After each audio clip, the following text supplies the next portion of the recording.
반도체 산업의 역대급 반격 시나리오를 깊이 있게 분석하기에 앞서 이 사건 뒤에 숨겨진 게임의 법칙을 먼저 복기해 보겠습니다. 이 이야기의 핵심 갈등은 기술 장벽이 낳은 극단적 독점만 지정학적 압박 속에서의 자국 주도적 돌파에 있습니다. 도입부에서는 긴장감 넘치는 대화 장면을 통해 구매자와 판매자 사이에 극도로 불평등한 위치를 그려내고 핵심 제품인 펠리클을 화두로 던집니다. 그리고 물리적 특성, 상업적 비용, 국가 전략, 그리고 미래 기술의 진화라는 네 가지 차원에서 한국 기업들이 7년이라는 긴 압박의 시간을 견디고 어떻게 사투 끝에 승리를 거두었는지 전면적으로 파헤쳐 보겠습니다. 이것은 단순한 기술적 승리를 넘어 공급망 안정과 가격 결정권을 되찾아온 거대한 비즈니스 전쟁입니다. 업계에 전해지는 생생한 일화가 하나 있습니다. 삼성전자의 구매 담당 고위 임원이 일본 미쓰이 화학에 직접 전화를 걸어 극자외선 펠리클 가격 협상을 시도했을 때의 일입니다. 돌아온 답변은 얼음장처럼 차가웠습니다. 상대 측은 제시한 가격을 받아들일 수 없다면 다른 곳을 알아보라. 어차피 전 세계에 우리 말고는 판매처가 없지 않느냐라고 잘라 말했습니다. 이러한 오만하기까지 한 자신감은 현장의 모든 반도체 종사자들에게 뼛속 깊은 한기를 느끼게 했고 한국 반도체 산업은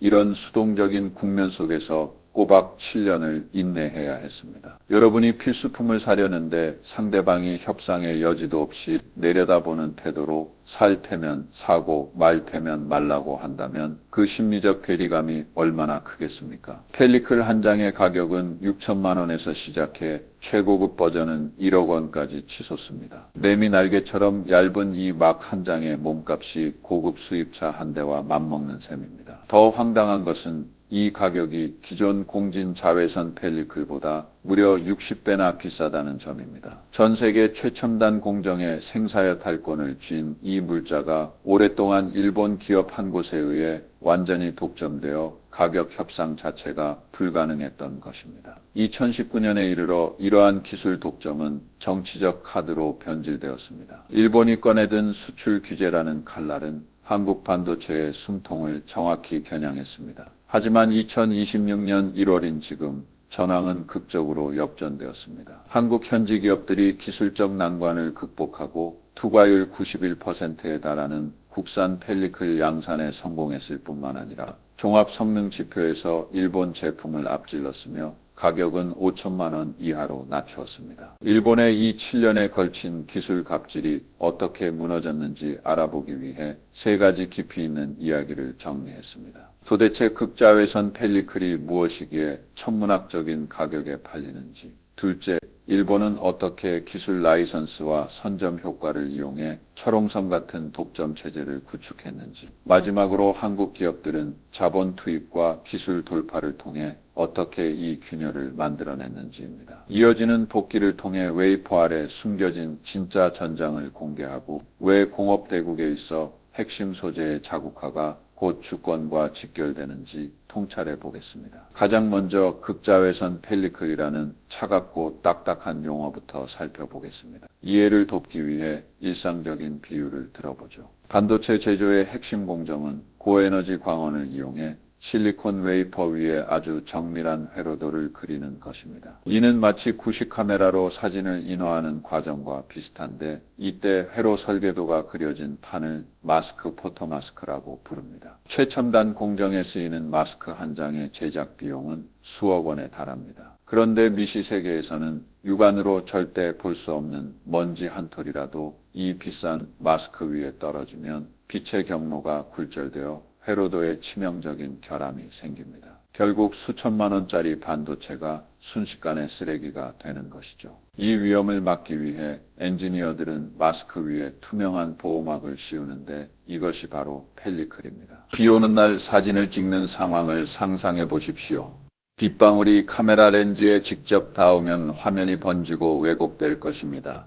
이를 해결하기 위해 렌즈 앞에 투명한 필터나 덮개를 씌우는 것과 같습니다. 펠리클은 반도체 노광 공정에서 투명 우산 역할을 하며 미세먼지와 이물질을 막아줍니다. 하지만 이 우산을 만드는 난이도는 가히 지옥급입니다. 이물질은 막으면서도 빛은 완벽에 가깝게 통과시켜야 하기 때문입니다. 노광기에서 쏘는 빛이 이 막을 100% 통과해 마스크에 닿아야만 정밀한 회로를 그릴 수 있습니다. 기존 공진 자외선 심자외선 시대에는 파장이 길어 투과율 99% 이상의 펠리클을 만드는 게 어렵지 않았습니다. 가격도 장당 수십만 원에서 100만 원 정도로 일반 소모품 수준이었죠. 세계의 법칙이 완전히 뒤바뀌었습니다. 의 파장은 13.5나노미터로 공진 자외선 파장의 14분의 1에 불과합니다. 이 짧은 파장의 빛은 아주 고약한 특성이 있는데 지구상의 거의 모든 물질에 강하게 흡수된다는 점입니다. 유리도 플라스틱도 통과하지 못하며 심지어 공기 중의 산소와 질소 분자에도 흡수되어 버립니다. 20조 원에 달하는 극자외선 노광 장비가 초고진공 상태에서 작동해야 하는 이유가 바로 이것입니다. 이런 극한 환경에서 빛을 통과시킬 수 있는 펠리클 소재를 찾는 것은 불가능에 가까웠습니다. 개발 초기 전 세계에서 가장 좋은 펠리클의 투과율도 80% 수준에 머물렀습니다. 빛 100개를 쏘면 20개는 막에 흡수된다는 뜻입니다. 흡수된 에너지는 사라지지 않고 엄청난 열로 변합니다. 400와트 출력의 극자외선 광원이 계속 비춰지면 이 얇은 막의 온도는 순식간에 600도 이상으로 치솟습니다. 진공 상태라 공기 흐름이 없어 대류 냉각도 안 되고 효율이 낮은 열 복사에만 의존해야 합니다. 일반적인 재료는 이 고온에서 종이장처럼 녹거나 파괴됩니다. 따라서 합격점을 받을 수 있는 극자외선 펠리클은 인류 재료 과학의 한계에 도전해야 합니다. 90% 이상의 투과율을 유지하면서 600도의 고온을 견뎌야 하고 진공 속 고속 이동 중에도 깨지거나 변형되지 않는 기계적 강도를 갖춰야 합니다. 이 과정은 연구원들에게 심리적, 기술적 고문이나 다름없었습니다.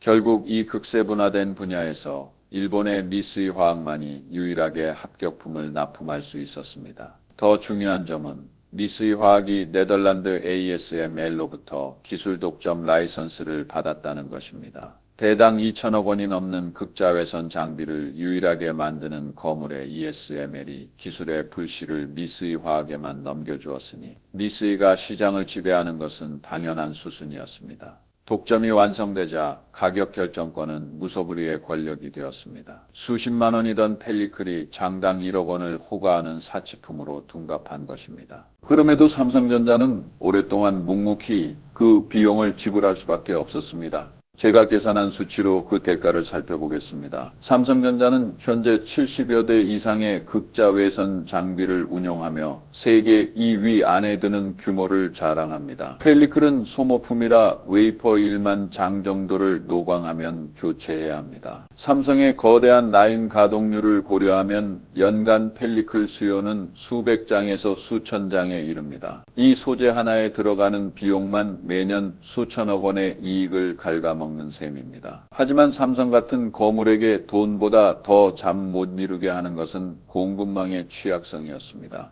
2019년 7월 일본 정부는 한국에 대해 핵심 반도체 소재 수출 규제를 단행했습니다. 당시 펠리클은 첫 제한 품목에 포함되지 않았지만 이러한 공급 중단 제스처는 한국 업계에 매우 위험한 신호를 보냈습니다. 일본이 마음만 먹으면 언제든 삼성의 최첨단 공정 생명선을 끊을 수 있다는 뜻이었죠. 핵심 소재를 특정 국가와 특정 공급사에 장기적으로 의존한다면 삼성이 공들여 쌓은 선단 공정 라인은 사막 위의 성과 같습니다. 이러한 위기감은 2020년 삼성전자가 본격적인 탈일본화를 위한 국산화 도박에 나서게 했습니다. 현지 역량을 키우기 위해 삼성전자는 이례적인 결단력을 보였습니다. 기술 지도뿐만 아니라 막대한 자금을 직접 투자했습니다. 2020년 삼성은 FST에 약 658억 원을 투자해 8% 이상의 지분을 확보했고 이듬해에는 S커넥트에 430억 원을 쏟아부었습니다. 총액 1천억 원이 넘는 이 자본 투자의 목적은 단 하나, 일본 미쓰이 화학의 독점을 깨고 자신의 급소를 스스로 보호하겠다는 것이었습니다. 이러한 절박함은 과거의 교훈뿐만 아니라 이 나노미터 공정 시대를 향한 전략적 카운트다운에서 비롯되었습니다. 회로 크기가 머리카락 굵기의 5만 분의 1로 줄어들면 니시 세계의 먼지 한 톨도 운석과 같습니다. 5나노나 7나노 시대에는 환경 관리를 강화해 펠리클 없이 강행할 수도 있었지만 이 나노 시대의 펠리클은 선택이 아닌 생존 필수품이 되었습니다. 동시에 삼성의 해외 확장도 국산 펠리클 수요를 부추겼습니다. 2026년 1월 현재 미국 텍사스주 테일러시에 있는 삼성의 대형 파운드리 공장이 완공 단계에 접어들었습니다. 25조 원 이상이 투입된 이 공장은 테슬라의 차세대 자율주행 칩을 생산하는 전초 기지입니다. 만약 이곳이 여전히 일본산 소재에만 의존한다면 물류 리스크는 물론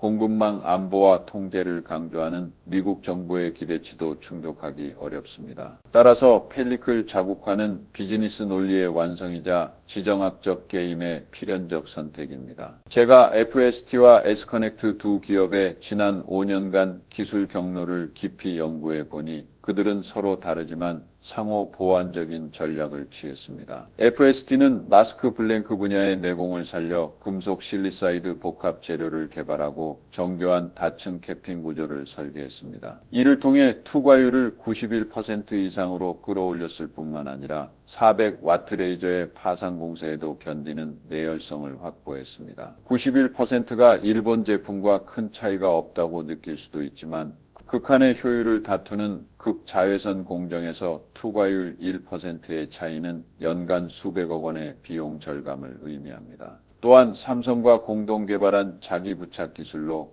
기존의 접착제 방식을 버리고 진공 속 오염 문제를 해결했습니다. 반면 S커넥트는 솔루션 제공자에 가깝습니다. 펠리클 자체뿐만 아니라 자동 마운트 장비까지 개발했죠. 2026년 1월 이들은 삼성 테일러 공장에서 250억 원 규모의 장비 수주에 성공했습니다. 이는 비즈니스 전략상 트로이의 목마와 같습니다. 공장에 S커넥트 장비가 설치되면 호환성을 위해 향후 펠리클 소모품도 이들의 제품을 우선 채택하게 되어 견고한 경제적 해자가 형성됩니다. 더 흥미로운 점은 S커넥트가 핀란드 카나투로부터 탄소 나노 튜브 기술 라이선스를 확보했다는 것입니다. 강철보다 100배 강하고 열전도율이 최고 수준인 이 신소재는 투과율을 94%, 나아가 97%라는 극한까지 밀어붙일 수 있습니다. 다가오는 높은 NA 시대를 위한 티켓을 한국 기업들이 미리 손에 쥔 셈입니다. 역사를 돌이켜보면 1980년대부터 구축된 일본의 반도체 소재 제국은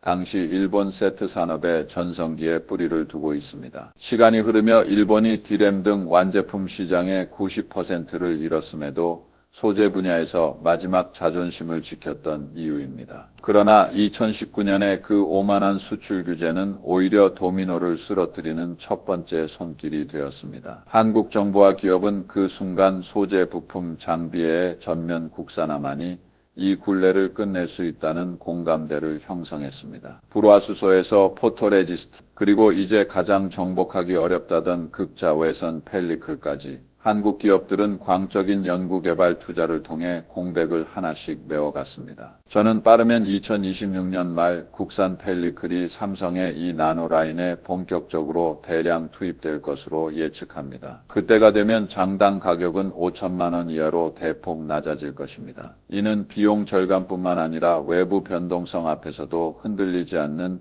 심리적 맷집을 갖게 됨을 뜻합니다. 물론 냉정하게 지켜봐야 할 부분도 있습니다. 극한 환경에서의 파손 리스크, 글로벌 거대 기업의 특허 공세, 그리고 차세대 기술 경쟁은 여전히 한국 기업들이 넘어야 할 산입니다. 하지만 이 7년간의 사투가 우리에게 주는 교훈은 명확합니다. 하이엔드 제조업에서 갑질은 결코 영구적인 평화를 가져다 주지 못하며 오직 대등한 기술력만이 진정한 비즈니스 존중을 끌어낼 수 있다는 사실입니다. 일본 독점 체제의 붕괴는 공급망의 중심이 자국 주도와 다변화로 옮겨가는 필연적인 결과입니다. 이제 삼성전자는 더 이상 싫으면 사지 말라는 오만한 답변을 듣지 않고도 자신 있게 협상 테이블에 앉을 수 있게 되었습니다. 한국 기업들이 극자외선 핵심 소재 분야에서 일본의 독점을 깨뜨린 이번 성과에 대해 여러분은 어떤 견해를 가지고 계신가요?